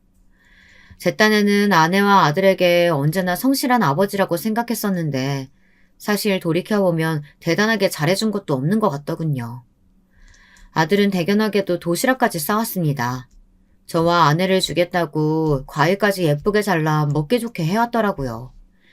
정말 오랜만에 바람도 쐬고 꽃놀이도 실컷 했습니다. 그런데 그때 제 핸드폰이 울렸어요. 메시지 한 통이 왔는데 손주가 보낸 메시지더군요. 저는 반가워서 바로 메시지를 확인했습니다. 꽃놀이 왔는데 너무 좋다고 다음에 꼭 같이 오자고 말할 생각이었죠. 그런데 손주의 메시지 내용이 충격적이었어요. 할아버지, 설마 아빠랑 어디 가셨어요? 절대 아빠 따라가시면 안 돼요. 할아버지 무조건 죽어요. 저는 도대체 이게 무슨 말인가 싶어 한참 핸드폰을 봤습니다. 읽고 또 읽어도 이해가 되지 않아 핸드폰을 들고 화장실에 가서 손자에게 바로 전화를 했습니다. 그리고 도대체 메시지 내용이 무슨 소리냐고 물었죠. 그러자 손자가 하는 말이 저는 도무지 이해가 안 됐어요. 할아버지, 그게 사실은 아빠가 내내 제 컴퓨터를 썼는데요. 검색창에 이상한 게 있어요. 절대 아빠랑 같이 어디 가시면 안 돼요. 손자가 도대체 뭘 봤는지 놀라서 말을 버벅거리기까지 하더라고요. 저는 우선 손자부터 다독여 진정시켜야 할 것 같아 차분하게 말해보라고 했습니다. 그러자 손주가 애써 진정을 하며 다시 말을 하는데 들을수록 믿기지 않았어요. 손주 컴퓨터 검색창에 아들이 수면제 구입 방법, 교통사고 사망 시 보험금 수령 금액, 교통사고 중 운전자만 생존 등등 교통사고에 대한 내용과 부모가 사망 시 자녀에게 재산 상속이 어떤 식으로 지급되는지도 계속해서 검색했답니다. 손주 목소리는 계속해서 떨렸습니다. 저는 손주에게 너무 미안해 알겠다고 할아버지 아무 일도 없을 거니까 걱정하지 말라고 했습니다. 저는 손주의 말을 듣고도 설마설마 했어요. 아무리 제 아들이 망나니 같아도 부모를 죽이려고 작정하는 놈은 아닐 거라고 믿고 싶었거든요. 그런데 제 아들은 망나니 정도가 아니라 천하의 개 호로 자식이었습니다. 정말 저와 아내를 죽일 생각이었나 봐요. 집으로 돌아오는 길에 아들이 커피를 타왔다며 종이컵에 커피를 한가득 주더라고요. 저는 왠지 먹기가 겁났습니다. 자꾸만 머릿속에 손자가 말한 수면제 구입 방법이 떠올랐거든요. 아들이 준 커피에 수면제라도 들어있으면 어쩌나 이런 걱정뿐이었습니다. 저는 아들 앞에서는 먹는 척만 하고 슬쩍 커피를 바닥에 버렸습니다. 차마 아내에게 건넨 것까지는 버리질 못했고요. 아내에게 도무지 뭐라고 말해야 할지 몰라서요. 그런데 차를 타고 몇 분 가지도 않았는데 아내가 금세 골아떨어졌습니다. 정말 무슨 약이라도 먹은 사람처럼 그냥 잠들어 버렸어요. 어머니가 많이 고단하셨나 봐요. 금방 잠드셨네요. 아버지는 괜찮으세요? 피곤하시면 주무세요. 제가 도착하면 깨워드릴게요. 순간 저는 온몸에 소름이 돋았습니다. 운전석에 앉은 사람이 정말 제 아들이 맞나 싶을 정도로 무서웠어요. 아들은 자꾸만 저에게 피곤하지 않냐고 물었습니다. 저는 아무래도 안 되겠다 싶어서 눈을 감고 잠든 척 했습니다. 그런데 뭔가 이상하더군요. 차가 자꾸만 비틀비틀 하는 것 같았어요. 저는 실눈을 뜨고 슬쩍 앞을 봤습니다. 그런데 그 순간 갑자기 아들 차가 중앙선을 넘어가려고 하더군요. 저는 놀라서 아들이 잡고 있던 핸들을 잡아 세게 돌렸습니다. 바퀴가 금방이라도 터질 것처럼 소음을 내며 미끄러졌어요. 제가 빠르게 핸들을 돌린 덕분에 다행히 사고는 면했지만 차가 갓길로 미끄러져 중앙분리대에 부딪혔습니다. 아버지 어머니 괜찮으세요? 제가 깜빡 졸았나 봐요. 아들은 연기력이 뛰어났습니다. 정말 자기가 졸음 운전을 해서 실수로 중앙선을 넘은 것처럼 굴더군요. 그 난리가 났는데도 아내는 비몽사몽 눈을 제대로 뜨지를 못했어요. 제 아내는 밖에서 비 오는 소리만 나도 잠이 깰 정도로 잠기가 밝은 사람이에요. 아무리 피곤하다고 해도 이 정도로 정신을 못 차릴 사람이 아니었습니다. 저는 그 순간 확신했습니다. 제 아들놈이 드디어 정신이 나갔구나라는 걸요. 저는 그날 아들 앞에서는 한마디도 하지 않았습니다. 오히려 다 늙은 부모 챙기느라 고생 많았다 등을 토닥여줬습니다. 그리고 손주에게도 입단속을 시켰어요. 절대 아무것도 티내지 말라고요. 왜냐고요? 아들놈이라는 새끼가 감히 80 먹은 노인을 물로 보고 개수작을 부리니 제대로 본때를 보여줘야겠더군요. 저는 그날 바로 아내를 데리고 병원에 갔습니다. 그리고 위세척을 받았어요. 그리고 위에서 나온 내용물에 대한 감정도 신청했죠. 얼마 뒤 저의 피해 복수가 시작됐습니다. 아들은 요 며칠 출근하다시피 집에 와서 함께 아침밥을 먹었습니다. 그리고 자꾸만 어딜 놀러 가자는 이야기를 그렇게 했어요. 그럴 때마다 저는 아들놈의 눈동자도 보기 싫었습니다. 이렇게 부모를 빨리 죽이고 싶은 건가 싶어서요. 그때였습니다. 누군가 초인종을 눌렀어요. 저는 아들에게 나가보라고 했습니다. 아들이 문을 열자마자 곧바로 경찰들이 들이닥쳤어요. 경찰들은 제 아들을 잡으러 왔습니다. 신고가 들어왔습니다. 저희와 함께 서로 가주셔야겠어요. 뭐 신고? 내가 잘못한 게 없는데 무슨 신고? 아버지, 이 사람들 뭐예요? 아버지가 말 좀 해주세요. 경찰관님들, 지금 당장 이 썩을 잡놈 좀 빨리 잡아가세요. 지금도 부모 죽이겠다고 차에다가 세제를 넣어왔다니까요. 그랬습니다. 아들놈은 커피에 수면제를 탄 것도 모자라 매일 아침 집에 올 때마다 저희를 준다고 건강차를 만들어 왔는데 거기에 독성 강한 세제를 매일 조금씩 넣었더라고요. 한번 경험이 있다 보니 저는 아들이 주는 음식은 먹지 않았습니다. 모두 다 모아서 신고했어요. 그래서 그 안에 든 성분이 뭔지 하나하나 다 분석해서 증거를 모아뒀습니다.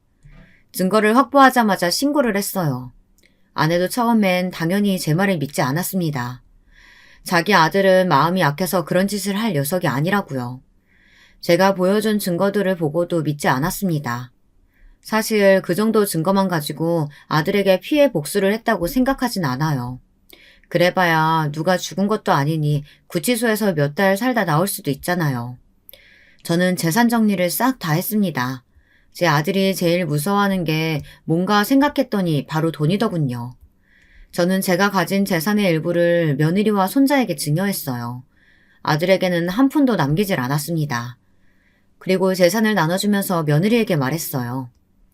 내가 자식 새끼 잘못 키워서 네 인생 망치게 했다. 지금이라도 내 아들놈이랑 이혼해.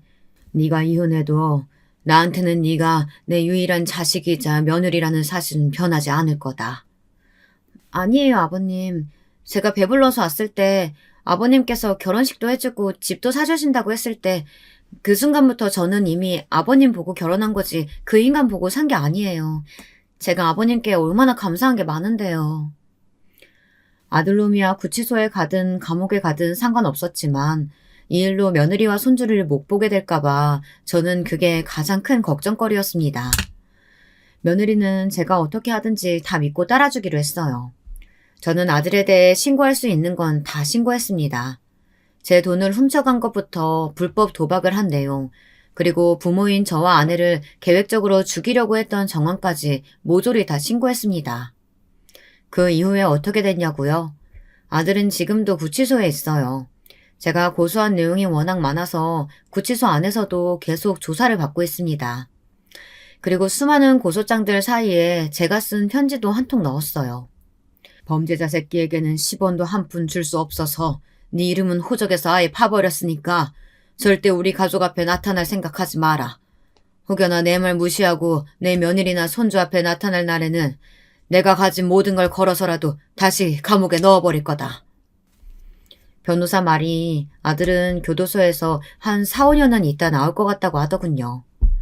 무슨 법이 부모를 죽이려고 한 자식 새끼를 멀쩡히 살려두는 건지 모르겠지만 어쨌든 저는 제 아들 새끼는 이미 죽었다고 생각하고 살기로 했습니다. 사실 꽃놀이를 다녀오던 그날 차 안에서 제 아들놈은 이미 죽은 거나 다름없으니까요. 아내는 충격에서 아직 벗어나지 못하고 있지만 저와 며느리가 옆에서 잘 챙기고 있습니다. 손주도 대학 다니며 열심히 살고 있고요. 못난 자식 하나 때문에 평생을 마음 졸이며 살았지만 앞으로 얼마나 남아있을지도 모를 제 인생은 제가 아끼는 사람들만 생각하며 살기로 했습니다. 여러분도 자식 걱정만 너무 하지 마시고 스스로를 돌보며 사시길 바라겠습니다. 지금까지 저의 기나긴 인생 이야기 들어주셔서 감사합니다. 안녕하세요. 전 오늘 저의 인생에서 가장 속상했던 이야기를 한번 해보려 합니다. 누구에게도 속 시원히 하지 못했던 서러운 제 시집살이 이야기예요. 먼저 저의 어린 시절에 대해 말씀을 드리자면 전 바닷가가 있는 큰 도시에서 자라났습니다. 아버지는 해산물 시장에서 일을 하셨어요. 바로 바닷가에서 유명한 품목인 어묵을 만드는 일이었습니다. 오늘날에는 여러 어묵 브랜드들도 생기고 했지만 아버지가 일을 하실 당시에만 해도 그냥 시장에서 조기, 전갱이, 갈치 등의 생선살을 치대어 밀가루와 함께 사람이 일일이 튀기는 방식이었다고 해요. 채소도 조금 넣고요. 튀긴 음식이라 보관이 용이하고 먹으면 배도 든든해서 아버지의 장사는 제법 잘 되었다고 합니다. 저희가 살던 도시가 워낙 어묵으로 유명한 지역이기도 했고요. 시간이 지날수록 직원들을 차차 늘리고 직원들이 빠른 손놀림으로 일을 했지만 1980년대에 들어 도시화를 겪으면서 아버지는 나름 공장시설을 도입하시게 되었습니다. 좀 더 효율적으로 생산을 해보고 싶으셨던 거죠. 물론 시설을 갖추는데 돈은 많이 들었지만 그래도 새로운 시도였고 그만큼 장사는 더 자리를 잡아갔습니다. 이런 집에서 1남 2녀 중 막내로 태어난 저는 아버지의 덕분으로 유복하게 어린 시절을 보냈습니다.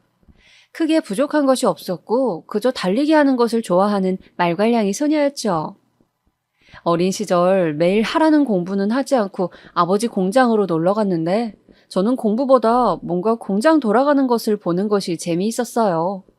많은 생선의 살들이 여러 과정을 거쳐 제가 좋아하는 맛있는 어묵튀김으로 변하는 것이 너무나 신기했거든요. 아버지도 재미있어 하는 저를 굳이 오지 말라고 말리지 않으셨죠.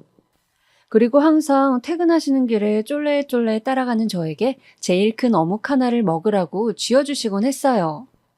그 어묵은 아버지가 손수 방금 튀긴 것이었어요.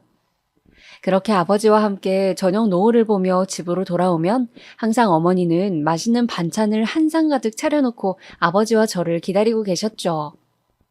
고등학교를 졸업하고 저는 당연히 대학을 진학하는 오빠와 언니 뒤를 따르지 않고 아버지께 공장에서 일을 배워보고 싶다고 말씀드렸어요. 대학이야 필요하면 나중에 갈 테니 우선 어묵을 만드는 방법을 배우고 싶다고 말이죠.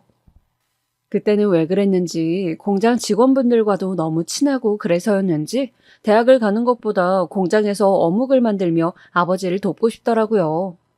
당연히 아버지는 무슨 소리냐며 처음에는 역정을 내셨지만 저는 고집을 부렸습니다. 어묵 만드는 것 좀 배워보고 그냥 월급 많이 안 주셔도 되니까 재미삼아 왔다 갔다 하겠다고요. 그렇게 저는 얼른 대학 가고 좋은 집에 시집 가야지라는 소리를 귓등으로 들으면서 20살부터 공장으로 출근을 했습니다. 그런데 그러다가 아버지의 사업이 힘들어졌습니다. 아무래도 IMF의 여파가 있었죠. 그 시기를 어떻게 잘 넘기나 싶었다가 아버지는 그만 공장까지 남에게 넘기게 되어 다른 어묵 공장으로 취직을 하시게 된 것이죠. 오빠와 언니는 대학을 다 졸업해갈 무렵이었는데 상황이 그렇게 되어버리자 대학을 가지 않고 아빠 공장 일을 돕던 저는 하루아침에 고졸의 무직자가 되어버렸습니다. 저 역시 일단 할 줄 아는 게 어묵 만드는 일이다 보니 어묵 공장에 들어가서 일을 하게 되었죠. 부모님은 저의 상황에 대해 많이 안타까워하시며 조금만 상황이 나아지면 바로 대학 갈 준비를 하라고 재수학원에 보내줄 테니 조금만 기다리라고 하셨어요. 저는 그렇게 몇 년을 어묵 공장에서 일을 하게 되었습니다. 그러던 어느 날 저에게 사랑이 찾아왔어요. 제가 자주 가서 점심을 해결하던 샌드위치 가게 점장이었던 남편이 저에게 데이트 신청을 한 것이었죠.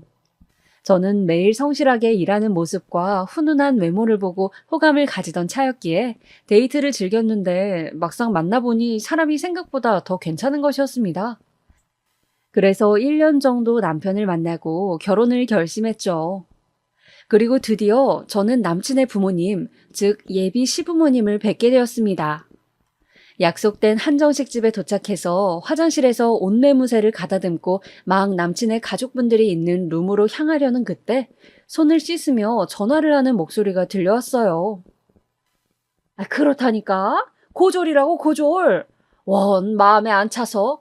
아니 학벌도 없고 어묵 공장에서 일한다니 우리 아들만 괜히 돈 벌어오느라 고생하는 건 아닌지. 아들이 좋다니까 시키긴 하는데 영 마음에 들진 않지. 저는 순간 몸이 굳는 것 같았습니다. 아무래도 저 전화의 주인공이 저의 예비 시모 같더군요. 고졸이라고 누군가 저에게 그렇게 대놓고 말하는 것을 처음 들어서인지 기분이 엄청 나빴습니다. 문소리가 들리고 그 전화를 하셨던 분은 나가신 것 같아서 저는 조심스레 손 씻는 곳으로 나가보았어요. 그리고 화장실 거울을 보며 애써 눈물을 닦았습니다. 바보같이 울지 말고 더 당당하게 고졸이지만 그래도 우리 부모님이 나를 얼마나 열심히 잘 키워주셨는지 보여주자고 다짐을 했습니다. 그리고 예비 시댁 식구들을 만나러 갔죠. 막상 얼굴을 보자 화장실 통화의 주인공이 예비 시모인지 아닌지 헷갈렸습니다.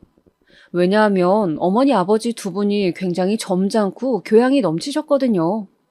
저는 혹시 내가 다른 사람 이야기를 듣고 지레 겁을 먹은 것일 수도 있겠다 싶었습니다. 두 분은 저를 안쓰러워하시며 부모님 이야기도 다정하게 물어보시고 결혼에 대한 따뜻한 말씀을 해주셨죠. 저는 저에게 새로운 가족이 생긴다는 기쁜 마음을 안고 결혼을 하게 되었어요. 시댁에서는 감사하게도 우리가 알아서 신혼집을 마련할 테니 혼수만 간단히 채우라고 예단이다 뭐다 그런 거 할 필요도 없다면서 결혼으로 장사하는 사람들 이해를 못하겠다고 하셨어요. 그래서 저는 간단히 가전제품 큰 것들만 마련해서 결혼을 하게 되었습니다.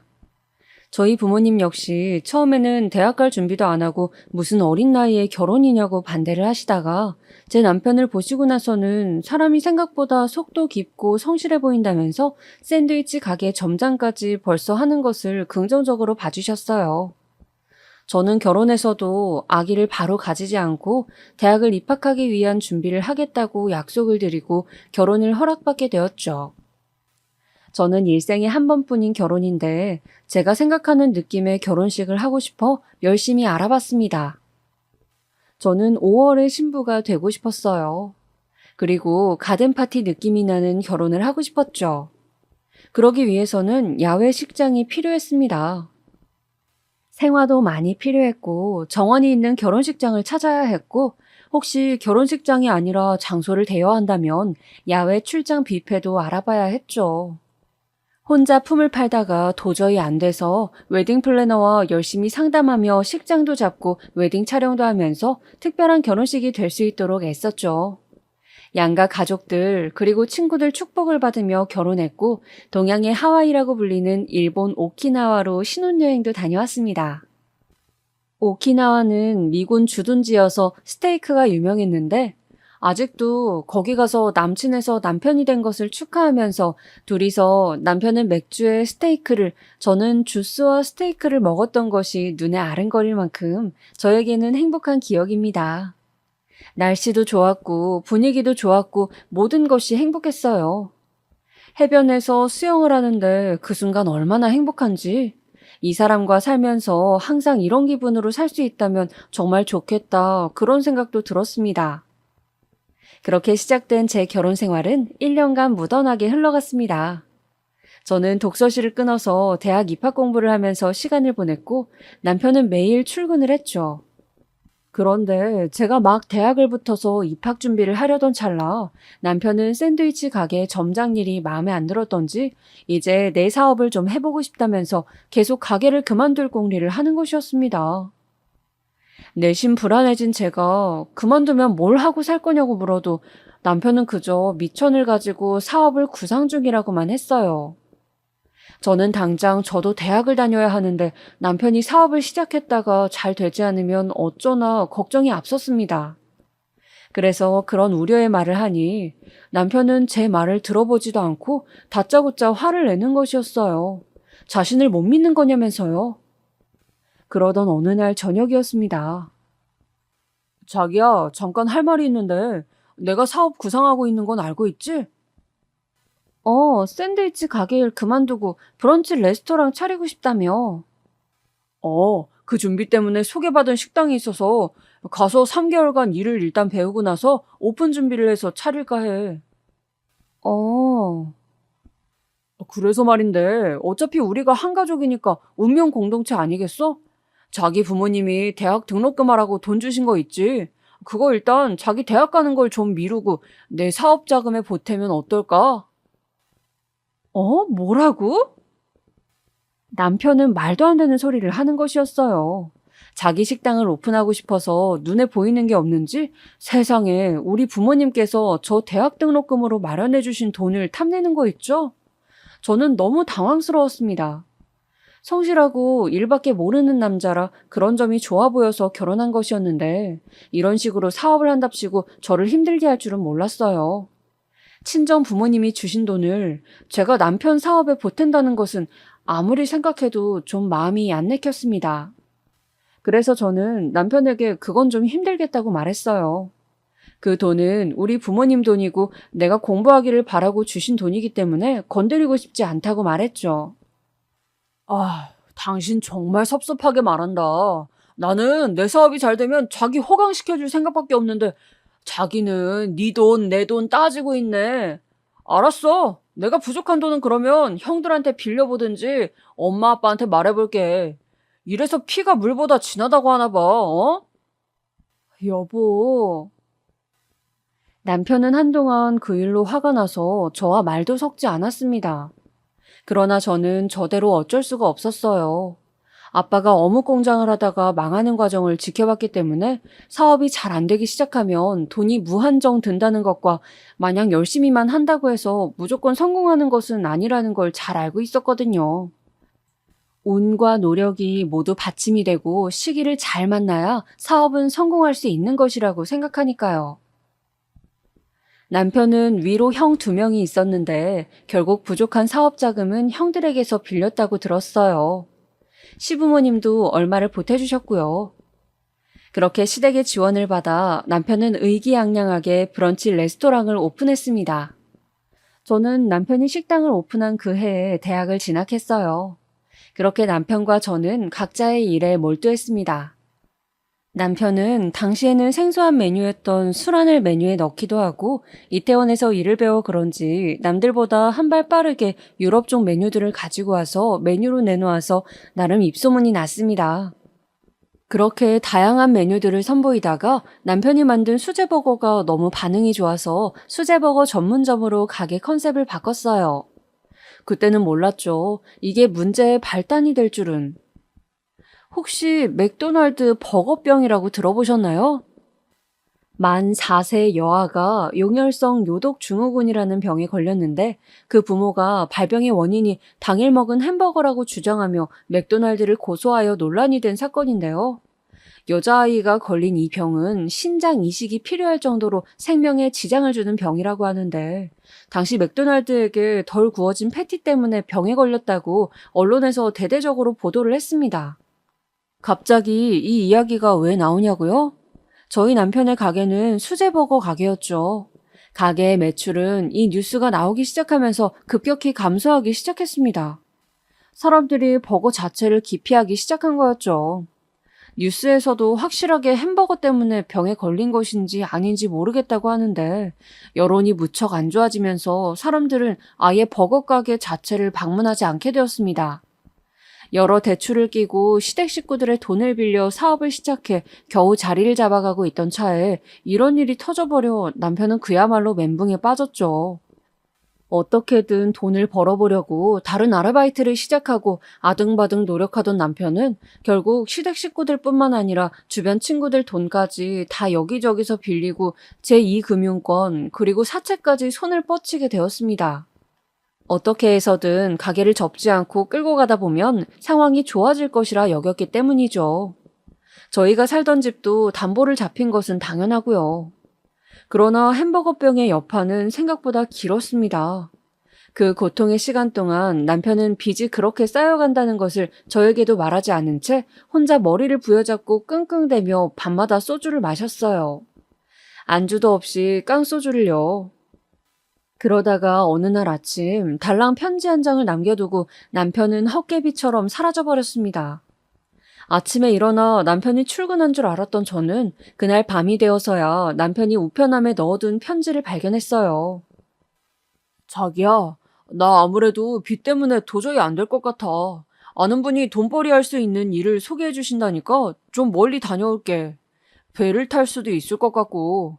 아무튼 너무 걱정하지 마. 그리고 혹시 빚쟁이들이 연락 오면 그냥 당신은 아무것도 모른다고 이혼할 거라고 해.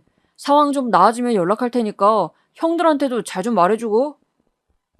편지에는 자기 사정만 일방적으로 적혀 있었고 어디를 가는지 연락할 수 있는 전화번호라든지 그런 것조차 없었습니다. 저는 남편이 너무 원망스러웠죠. 그렇게 저는 남편의 행방불명과 함께 가게는 망하고 남편의 빚 때문에 시달리는 일상을 보내게 되었습니다. 대학도 휴학계를 낼 수밖에 없었습니다. 사람들이 자꾸 찾아왔기 때문이죠. 뿐만 아니라 가끔 가던 시댁 역시 저에게는 고통의 장소였습니다.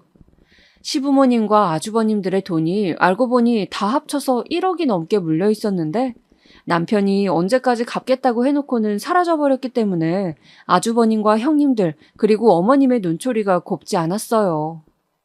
특히 그래도 부모니 어머니는 아들을 안쓰러워하는 거라도 있었는데 어찌 보면 피가 섞이지 않은 인척 사이인 형님들의 경우는 정말 노골적으로 저를 갈구는 식으로 구박을 하기 시작했습니다. 시댁에 제사가 있을 때마다 당연한 듯이 저는 아침부터 불려가 허리 한번 펴지 못하고 장보기부터 시작해 모든 노동을 하루 종일 파김치가 되도록 해야 했어요. 그리고 제사를 지낼 때쯤이 되면 형님들은 당연하다는 듯이 그제서야 나타나시거나 혹은 직장일이 바쁘다고 안 오시는 경우도 부지기수였죠. 시부모님 생신 역시 마찬가지였습니다. 생신 음식 준비를 위해 저는 심지어 생신 전날부터 시댁에서 자고 새벽부터 음식을 시작해야 했습니다. 부엌에는 산더미 같은 일거리들이 저를 기다리고 있었죠. 저도 그래도 생신인데 아들은 연락도 안 되고 속상하실 것 같아 제가 남편의 몫까지 하고자 성심성의껏 어머님의 심부름을 했습니다. 미역국도 퍼서 나르고 전도 뒤집고 또 나물도 무쳤습니다. 어머님은 저에게 이거 가져와라 저거 가져와라 하시면서 잔소리도 하고 저를 타박도 하셨죠. 그래도 저는 그런 어머님을 좋게 생각하려고 애썼습니다. 음식을 하시면서 어머님은 당신이 아들을 걱정하시고 그리워하며 슬퍼하셨어요. 그런데 그런 넋두리의 끝은 항상 저였습니다. 아휴, 우리 막내 어디서 밥이나 잘 먹고 다니는지 모르겠다. 얼마나 속상할까. 그렇게 열심히 오픈 준비를 했는데 빚쟁이에 쫓겨서 발이나 뻗고 자는가 모르겠구나. 그러게요, 어머니. 통 연락도 없고 어디 있는지 저도 답답하네요. 너는 대학 잘 다니고 있니? 그냥 고졸인 채로 결혼했으면 그대로 살지. 또 무슨 대학을 간다고. 그때 그 등록금 좀 네가 사업 자금으로 내줬으면 이렇게까지 우리 애가 고생했겠니? 형들한테 빌린 돈은 또 어쩔 거야.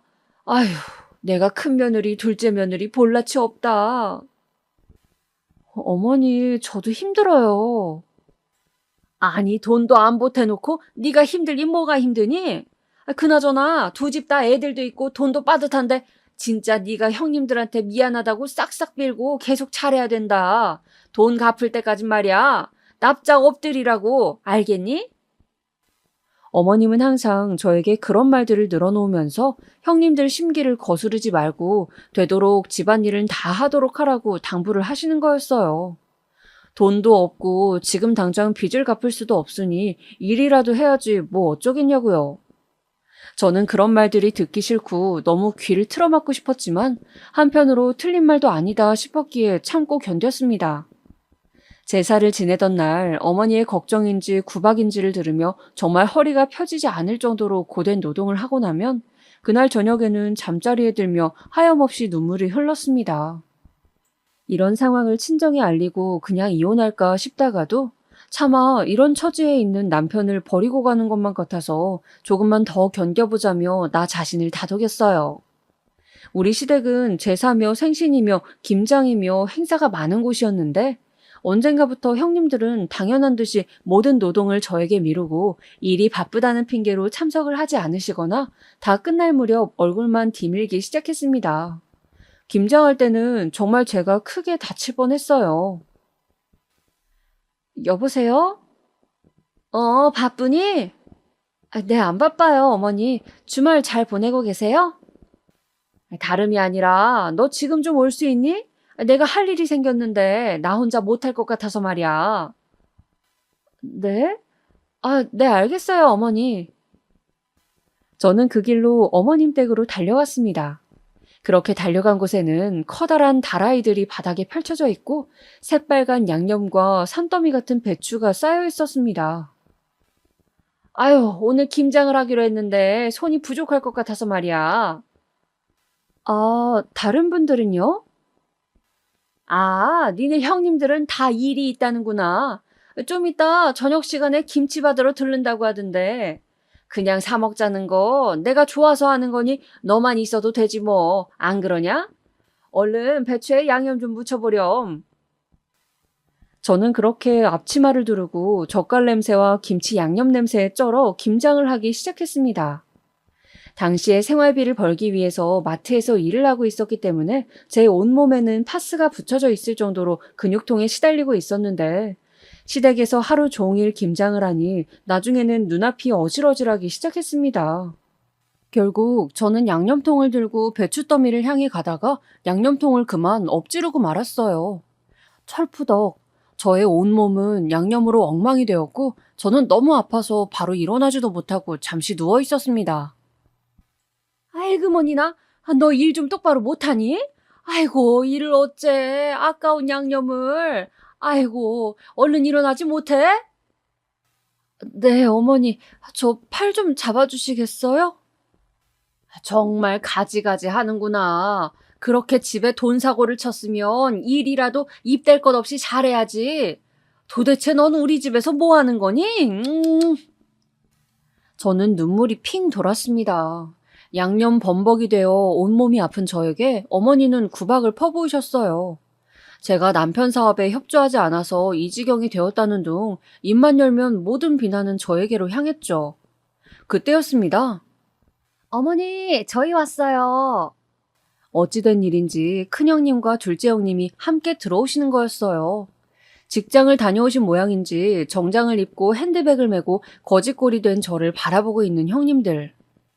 어머, 동서, 그게 무슨 꼴이야? 넘어진 거야? 아유, 아프겠다. 근데 동서, 모양이 꼭 무슨 양념 닭다리 같아. 시뻘건 게. 두 분은 제 모습이 웃겼는지 박장대소를 하시더군요. 저는 눈물이 핑 돌았지만 그저 억지 미소를 지으며 화장실로 가서 몸을 씻어낼 수밖에 없었습니다. 저에게는 제 회사 김장 말고도 또 스트레스 받는 일이 있었는데 바로 여름 휴가였어요. 시댁은 무슨 고집이신지 여름 휴가만은 항상 다 같이 가야 한다는 철칙이 있었습니다. 온 가족이 한 명도 빠짐없이요. 평소 시댁 행사에 잘 도망다니는 형님들이라도 휴가는 절대 피할 수가 없었어요. 저는 남편이 없이 3번 정도를 여름 휴가에 참석하게 되었는데 출발하면서부터 저의 고난이 시작되었습니다. 큰형님네는 아이가 2명이 있었고 둘 다 초등학생이었어요. 그리고 둘째 형님네는 아이가 3명이 있었는데 제일 어린애는 막 3돌이 지난 상태였습니다. 일단 아이들이 5명이나 되니 모이면 정신이 없었어요.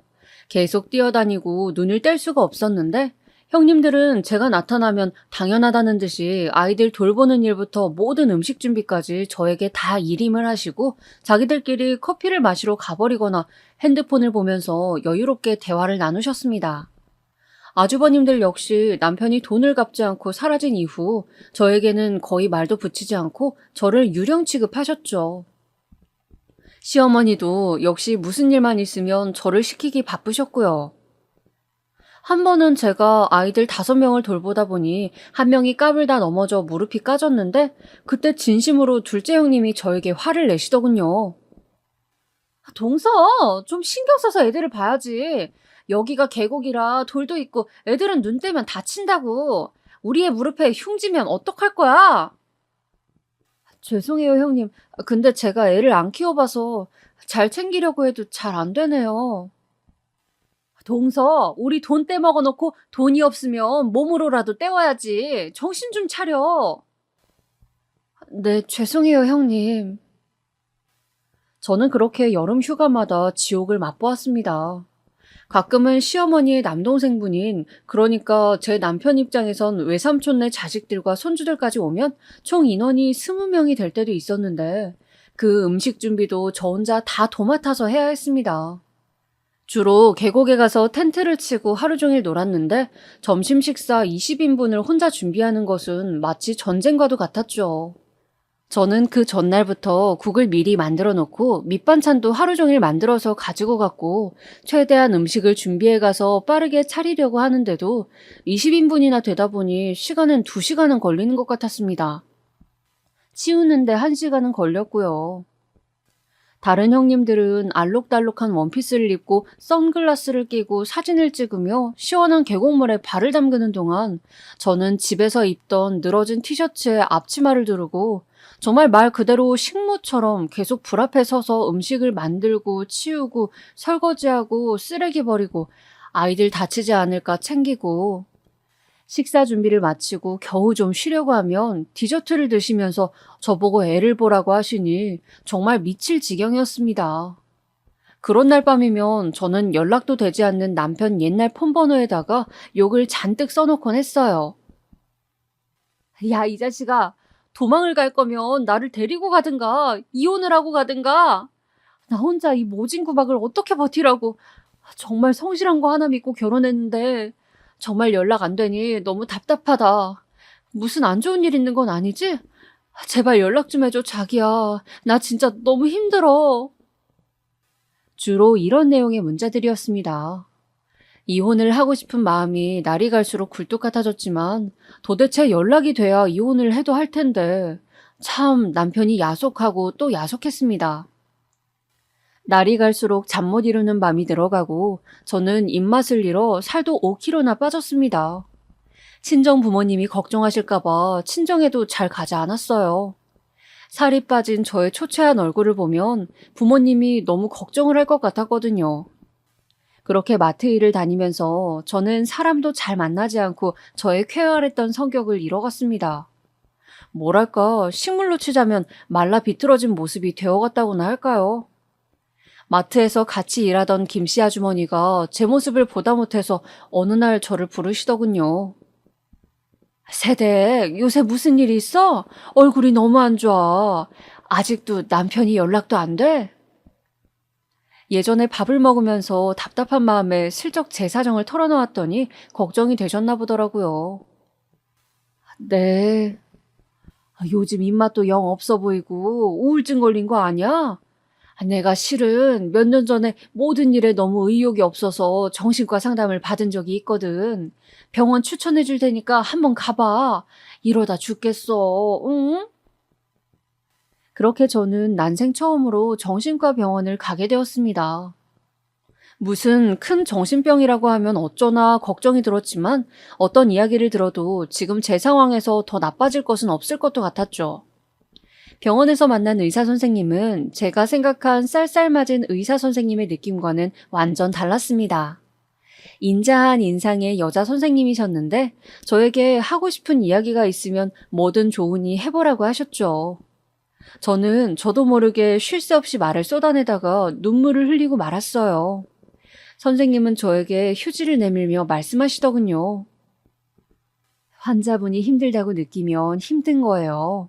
그리고 환자분이 시댁 식구들한테 죄책감 느끼고 혼자 모든 걸 다 하지 않아도 돼요. 먼저 나 자신부터 돌보고 하고 싶은 말은 하도록 하세요. 이렇게 힘든 상황일수록 조금이라도 긍정적으로 생각하고 자신을 사랑해야 해요. 저는 선생님의 모든 걸 다 해내지 않아도 괜찮다는 그 말이 가슴 깊숙이 와닿는 느낌이었습니다. 진심으로 위로가 되는 말이었어요. 그동안 내가 얼마나 남편의 과오까지 내 몫으로 생각하고 모든 것을 떠맡으려 했는지 새삼 깨닫게 되었습니다. 저는 그냥 제가 하고 싶은 대로 인생을 살면 되는 것이었어요.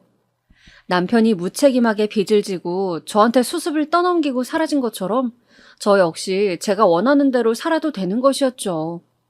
그걸 제 짐으로 지운 것은 그냥 시어머니와 형님들이 자신들의 스트레스를 풀기 위해 저를 괴롭힌 것이었어요.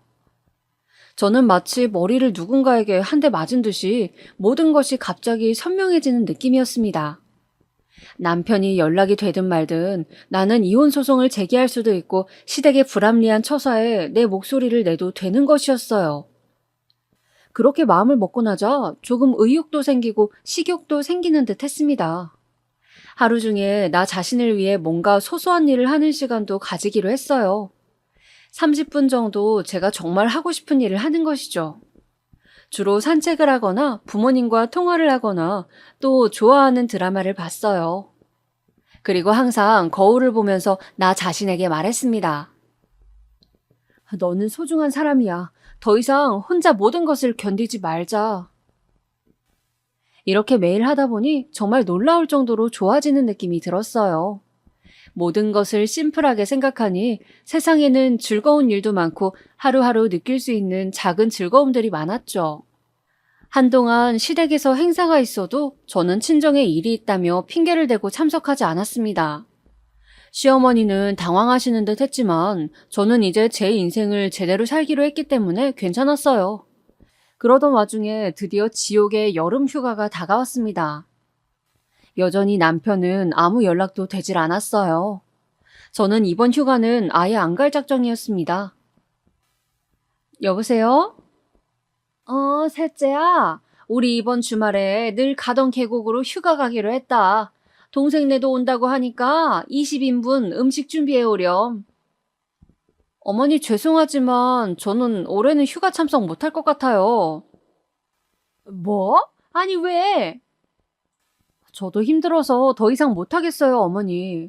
이혼하라고 하시면 그렇게 할게요. 남편이라고 몇 년째 연락도 안 되고 제멋대로인데 저도 이제 지치네요, 정말. 네가 인간이냐? 네?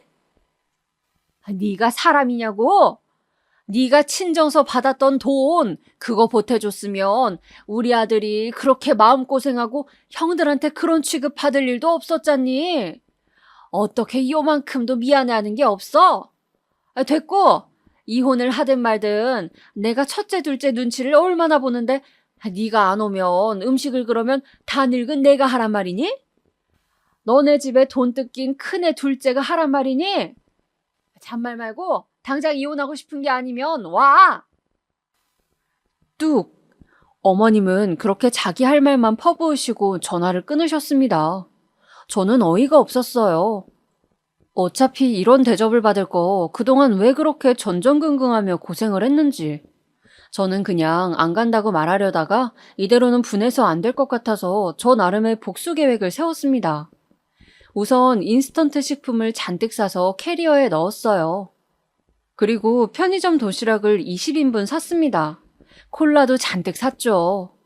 그리고 집에 있던 구명조끼를 하나 들고 갔습니다. 근사한 수영복도 하나 샀죠. 그리고 대망의 여름 휴가 날이었습니다. 왔니? 다들 배고프니까 점심 준비부터 하거라. 네, 저기 도시락 사다 놨으니 하나씩 드시면 돼요. 전자레인지가 없어서 좀 차갑긴 하겠지만요. 그럼 저는 물놀이 하러 다녀올게요. 저는 도시락을 쌓아둔 곳을 가리키면서 미소를 띤 채 계곡으로 향했습니다. 몇 번을 갔어도 발 한 번 담궈보지 못했던 계곡물은 정말 시원했어요. 그동안의 서름이 한순간에 씻겨 내려가는 느낌이었죠. 그렇게 저만의 망중한을 즐기고 있을 때 형님 두 분이 제 곁으로 다가오시더군요. 동서, 음식이 저게 뭐야? 이제 막 나가기로 한 거야? 형님, 저도 계곡물에 몸 좀 담궈보려고요. 식모도 아니고 계속 일만 할 순 없잖아요. 참 뻔뻔하다. 돈도 없는 년이. 그런 거라도 해야지. 뭐라고 하셨어요, 지금? 아니야, 그냥 어이가 없어서. 어느새 옆에 다가온 시모 역시 형님 둘과 함께 고개를 끄덕이고 계시더군요. 저는 순간 더 이상은 안 되겠다 싶었습니다. 그래서 계곡에서 나온 다음 냅다 큰형님 멱살을 잡고 물속으로 던져버렸어요. 오랫동안 공장 일을 했고 또 바닷가 출신이라 수영도 잘하던 저의 힘에 형님은 찍소리도 못하고 계곡에 풍덩 빠져버렸죠. 어머, 뭐 하는 짓이야? 저는 들은 척도 하지 않고 둘째 형님 그리고 마지막으로 시모까지 계곡물 맛을 보여드렸어요. 풍덩 풍덩. 아유, 사람 살려. 동서 동서. 제가 있던 곳은 계곡의 한쪽이라 다른 가족들은 아무도 세 분이 빠진 것을 보지 못했습니다. 저는 물에 빠져 허우적대는 세 명을 보며 통쾌하게 웃다가 가지고 온 구명조끼를 한 명에게 던져준 다음 수영을 해서 나머지 두 명도 건져주었죠. 수영을 못하는 사람 입장에서는 깊은 물이지만 제 입장에서는 얕은 물이라 다시 셋을 건져내는 것은 쉬웠습니다. 세 사람은 그야말로 물에 빠진 생쥐꼴이 되어 온몸을 떨면서 저를 두려운 눈으로 바라보더군요.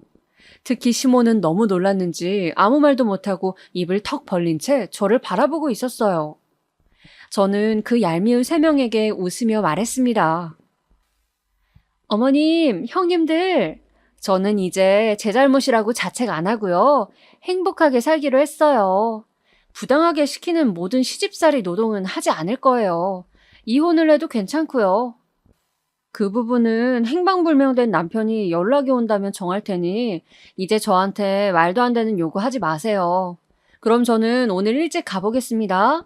컵라면하고 콜라 많이 있으니 도시락 먹고 저녁은 컵라면 드시면 되겠네요.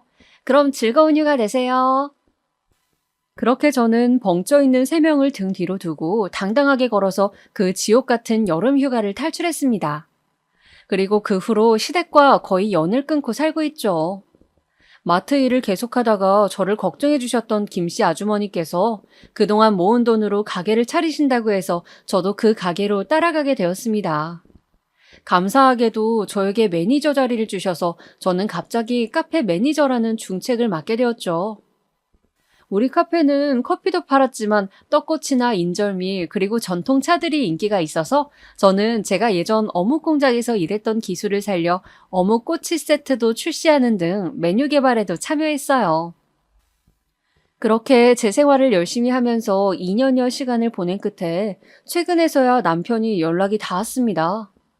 어촌으로 내려가 신분을 감춘 채로 한참 일을 했다고 하더군요.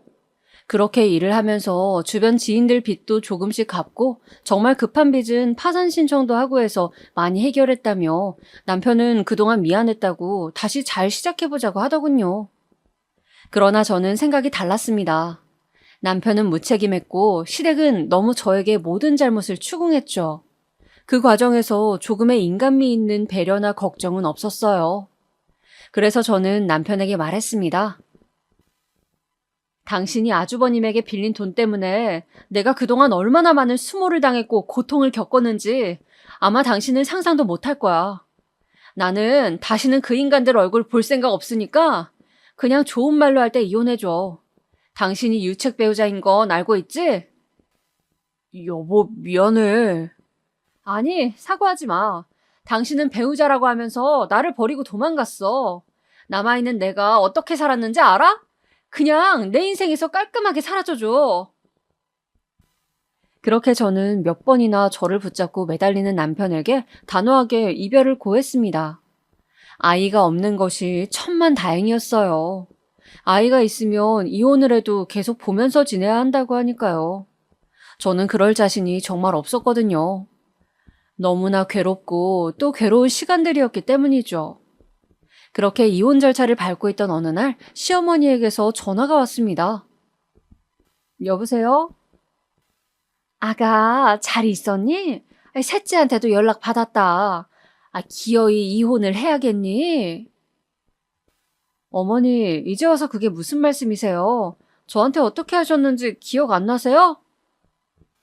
그때는 내가 그냥 너무 힘들어서 너라도 좀 뭐라도 하는 신용을 하면 다른 며느리들 앞에서 내 체면도 서고. 어머님 아들이 사고 친 걸 제가 왜 수습해야 돼요? 그것도 무슨 식모도 아니고 그렇게 힘들게 일하면서요. 아직도 비가 오면요, 삭신이 쑤셔요. 하도 어머님 덕분에 혹사를 당해서요. 미안하다. 이혼만은 다시 생각해주면 안 되겠니? 이제 와서 그러셔봤자 아무 소용 없어요. 이미 버스 떠났다고요. 어머님은 이제서야 제가 아쉬운지 저에게 매달리시더군요. 사람들은 참 왜 뒤늦게 항상 후회를 하고 미련을 둘까요? 제가 그렇게 최선을 다해서 뭐든 해보려고 노력할 때는 모두가 절 외면하고 알아주지 않더니 이제 그만하겠다고 하니 아쉬워서 붙잡네요. 그냥 호구 노릇 해주던 사람이 이젠 안 한다고 하니까 아쉬운 심리인가요? 여러분은 사람들이 대체 왜 그러시는지 아시나요? 있을 때 잘하라는 그 말을 왜 귀담아 듣지 않는 걸까요? 저는 그렇게 저의 고통스러운 결혼 생활을 끝냈습니다. 그리고 식당 일을 그만두고 모아둔 돈으로 휴학했던 학교에 다시 문의해서 복학을 했죠. 나이가 들어버려 대학을 졸업한다고 해도 취업에는 한계가 있을지 모르지만 그래도 제가 친정 부모님과 했던 약속이고 또 저 자신을 위해 필요한 일이기에 학업을 마치기 위해 열심히 레포트도 쓰고 시험도 보고 있습니다. 그렇게 하루하루 저 자신에게 집중하는 이 시간이 너무 행복하고 좋습니다. 여러분, 오늘 저의 이혼 스토리 어떻게 들으셨나요? 제가 드리고 싶은 마지막 말씀은 어떤 순간에도 나 자신을 사랑하라는 것입니다. 들어주셔서 감사합니다. 행복한 하루 보내세요.